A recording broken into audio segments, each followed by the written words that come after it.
1991లో balance of payments that is foreign exchange reserves తగ్గిపోయినాయి మనకి.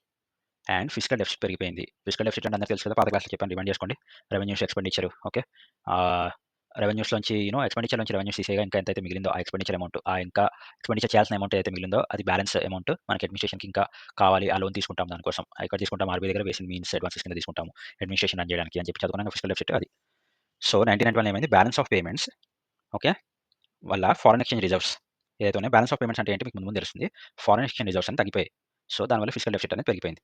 So, అప్పుడు మనకు ఆల్రెడీ ఎగ్జిస్టింగ్ ఉన్న యాక్ట్స్ ఏవైతే ఉన్నాయో FERA act and MRTP act అన్నమాట. ఓకే. ఇవి మనకు ఆల్రెడీ ఎగ్జిస్టింగ్ యాక్ట్స్ ఇవి. Got it? ఫెరా అంటేనేమో foreign exchange regulation act. MRTP act అంటేనేమో monopolies and restrictive trade practices act. Monopoly and restrictive trade practices act. Okay. మీకు define చేయమంటే define చేస్తాను. Foreign exchange regulation act అంటే foreign exchange regulate చేస్తుందన్నమాట. Foreign exchange regulate చేస్తుంది. Okay. Foreign exchange regulation అంటే ఏంటి అనేది మనకు మళ్ళీ నెక్స్ట్ టాపిక్‌లో చెప్తాను. నేను ఇప్పుడు చెప్పి మీకు కాంప్లికేట్ చేయడం నాకు ఇష్టం లేదు. మీకు కొంచెం కాంప్లికేటెడ్ టాపిక్. సో, నేను ఓవర్ కాంప్లికేట్ చేయదలుచుకోలేదు. ప్రస్తుతానికి ఇలా గుర్తుపెట్టుకోండి foreign exchange regulation act. Foreign exchange regulate చేస్తుంది. దాన్ని మార్చేసి మనం ఏం చేసాం 1991లో ఫెమా తీసుకొచ్చాం.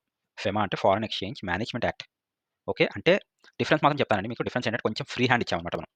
మన గవర్నమెంట్ ఏం చేసింది ఫారెన్ ట్రేడ్స్, ఫారెన్ డైరెక్ట్ ఇన్వెస్ట్‌మెంట్స్‌కి ఫ్రీ హ్యాండ్ ఇచ్చింది. ఓకే. కొంచెం. సో, రెగ్యులేటర్ నుంచి మేనేజ్మెంట్ అన్నమాట. సో, ఇక్కడ రెగ్యులేట్ చేసాం మనం. రెగ్యులేషన్ అంటే ఏంటి? ఇది సెట్ ఆఫ్ రూల్స్ ఫాలో అవ్వండి. ఇక్కడేంటి?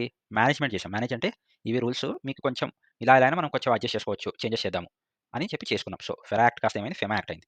అలాగే ఎంఆర్‌టీపీ. ఎంఆర్‌టీపీ అంటే ఏంటి?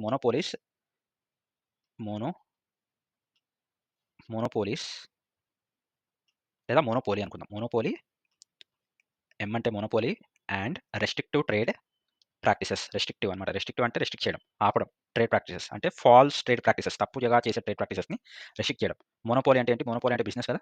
ఓకే. బిజినెస్ ఇంకా ట్రేడ్ ఏదైతే తప్పుగా చేస్తున్నారో ఓకే.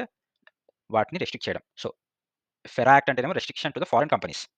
చూడండి ఫెరా అంటే ఏంటి? Restrictions to the foreign companies. నేను చెప్పాను కొంచెం ఫ్రీ హ్యాండ్ ఇచ్చారు ఫారెన్ కంపెనీస్‌కి. సో, ఫెరా యాక్ట్ అంటే ఏంటి? Restrictions to the foreign companies. Okay. MRTP అంటే monopolies and restrictive trade. Okay. అంటే డొమెస్టిక్ లెవెల్‌లో బిజినెస్ కానీ ట్రేడ్ చేసుకునేవాళ్ళు ఎలాంటి ఇల్లీగల్ కానీ లేకపోతే under the rules or over the rules చేయకుండా రూల్స్ ఫాలో అవ్వడానికి పెట్టిన యాక్ట్ ఏమో ఎంఆర్‌టీపీ. దాన్ని రీప్లేస్ చేసి కాంపిటీషన్ యాక్ట్ అని చెప్పి తీసుకొచ్చారు. ఓకే. దాన్ని రీప్లేస్ చేసి ఏం తీసుకొచ్చారు? Competition act 2002. రెండిటిని 2002లోనే మార్చారు. ఫెరాని ఫెమా చేసింది 2002లోనే అండ్ ఎంఆర్‌టీపీని కాంపిటీషన్ యాక్ట్ చేసింది 2002లోనే. ఓకే.